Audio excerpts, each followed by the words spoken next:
kids! Today we're going to be reading Boundless Grace, written by Mary Hoffman, pictures by Caroline Bench.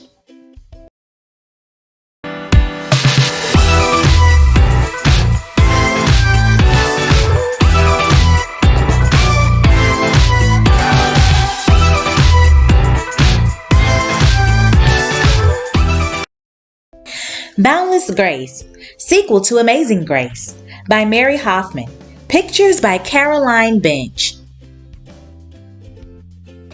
Grace lived with her ma and her nana and a cat called Paw Paw. Next to her family, what Grace liked best was stories. Some she knew and some she made up. She was particularly interested in ones about fathers, because she didn't have one. "You do too have a father," her ma said when she caught Grace talking that way. "I must have told you 100 times about how we split up and your papa went back to Africa. He has another family now, but he's still your father, even though he doesn't live with us anymore." Well, that wasn't Grace's idea of a father. She wanted one like Beauty's, who brought her roses from the beast's garden in spite of the dangers. Not one she hadn't seen since she was very little and only knew from letters and photographs. And in her school reading books, Grace saw that all the families had a mother and a father, a boy and a girl, and a dog and a cat. "Our family's not right," she told Nana. "We need a father and a brother and a dog." "Well," said Nana, "I'm not sure how Pawpaw would feel about a dog. And what about me? Are there any Nanas in your school books?" Grace shook her head. "Do I have to go then?" asked Nana. "Of course not," Grace said, hugging her. Nana hugged her back. "A family with you in it is a real family," she said. "Families are what you make them." Then one day when Grace got home from school, she saw a letter on the table with a crocodile stamp on it. Grace knew it must be from Papa, but it wasn't Christmas or her birthday. "Guess what?" Ma said. "Your Papa sent the money for 2 tickets to visit him in Africa for your spring vacation. Nana says she'll go with you if you want. What do you say?" But Grace was speechless. She had made up so many fathers for herself, she had forgotten what the real one was like. Grace and Nana left for Africa on a very cold gray day. They arrived in the Gambia in golden sunshine like the hottest summer back home. It had been a long trip. Grace barely noticed the strange sights and sounds that greeted her. She was thinking of Papa. "I wonder if Papa will still love me," thought Grace. "He has other children now, and in stories it's always the youngest that is the favorite." She held on tightly to Nana. Outside the airport was a man who looked a little like Papa's photo. He swung Grace up in his arms and held her close. Grace buried her nose in his shirt and thought, "I do remember." In the car, she started to notice how different everything seemed. There were sheep wandering along the roadside and people selling watermelons under the trees. And when they reached her father's compound, there was the biggest difference of all. A pretty young woman with a little girl and a baby boy came to meet them. Grace said hello, but couldn't manage another word all evening. Everyone thought she was just tired, except Nana. "What's the matter, honey?" she asked when they went to bed. "You've got a father and a brother now, and they even have a dog." But Grace thought, "They make a storybook family without me. I'm one girl too many. Besides, it's the wrong ma." The next day, Grace started to get to know Nina and Bakari. The children thought it was wonderful to have a big sister all the way from America, and Grace couldn't help liking them too. But she had to feel cross with someone. Grace knew lots of stories about wicked stepmothers, Cinderella, Snow White, Hansel and Gretel, so she decided to be cross with Jatu. "I won't clean the house for her," thought Grace. "I won't eat anything she cooks, and I won't let her take me into the forest." Jatu made a big dish of savory Benachin for lunch, but Grace wouldn't eat any. "I'm not hungry," she said.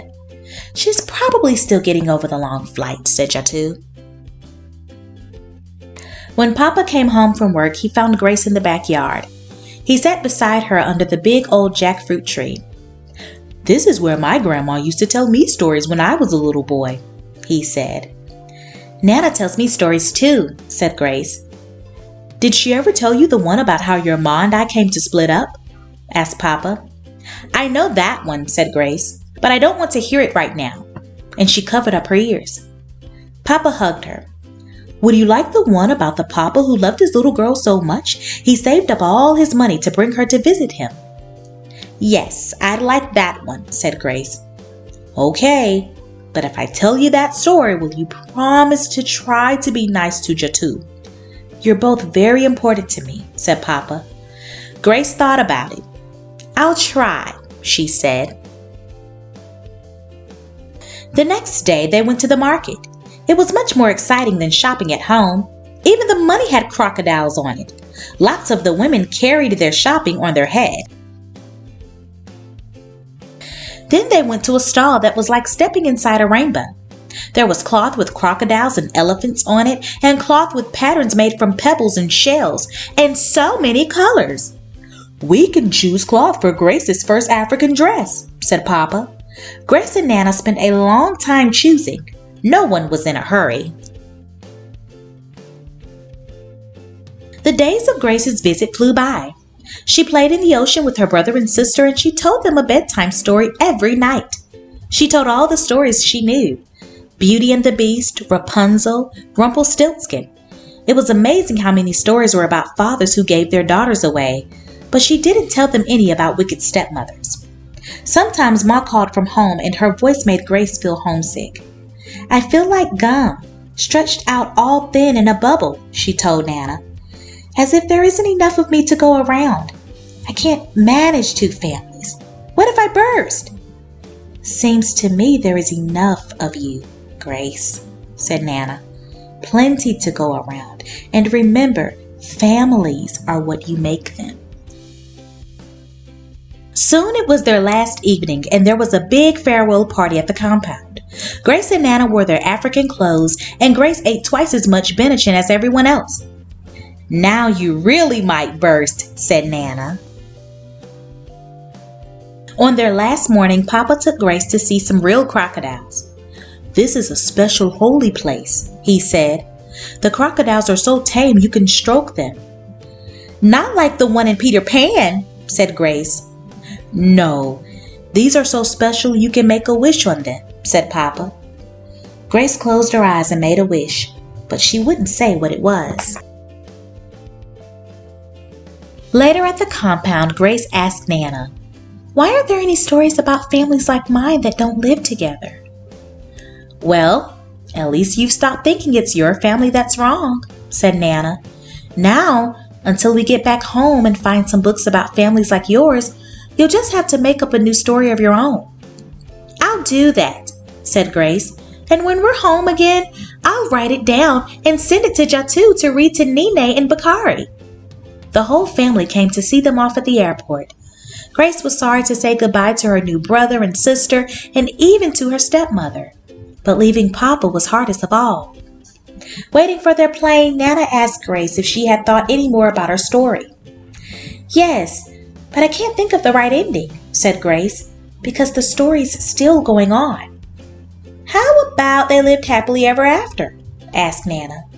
That's a good one, said Grace. Or they lived happily ever after, though not all in the same place.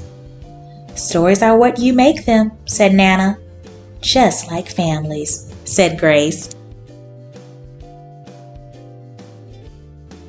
Alrighty everyone, that is the end of our read-along for today, Boundless Grace, written by Mary Hoffman, pictures by Caroline Bench. I love you all so very much. Most importantly, Jesus loves you so much more, and never forget that family is what you make it.